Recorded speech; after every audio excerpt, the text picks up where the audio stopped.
Lineage is important because, some people will take what Bruce said and they think they can home grow Jeet Kune Do in their basement, right? Or in their backyard or wherever it is, right? You can't. It's not the same. Bruce didn't mix up arts.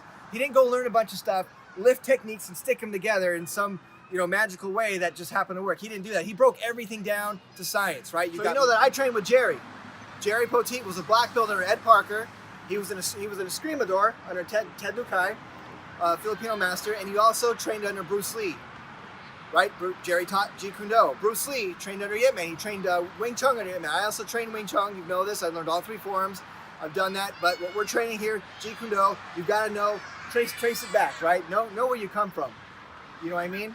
So, and this is stuff, all the things that I've told you, the stories about Bruce, the stories of training, the things that Bruce said to Jerry, all the stuff that I'm passing to you, you've got to keep it alive, because this was Jerry's his life's work, was to keep Bruce's art alive. He's like, they call him like the conscience of Jeet Kune Do. They called him that for a reason. The best Jeet Kune Do instructor in the world, they called him that for a reason, because he refused to water it down. The essence of it, right? He kept what Bruce taught him because it was personal. And he taught it to me, and it's personal between him and I. You know how close we were. And I'm passing that on to you, and it's important to remember these things and to know where you came from, right? Even Ip Man, trace the stories back.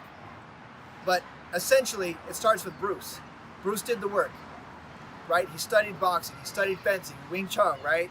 Every martial art that he looked at, and every martial artist that he studied with, he absorbed knowledge, right, that he broke down, made his own because he was a genius, and applied to combat. And that's all that mattered to Bruce. How to end the fight. How can I end the fight as quick as possible using as few moves as possible?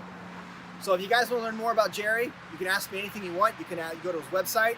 The E Academy is out there for anyone who can't come train with me or Fran personally, or anybody else who trained with Jerry. Anyone who can't train with Jerry, if you can't reach any of us, check the E Academy out. Check out Jerry's videos, and then do your best to reach out to somebody who's trained.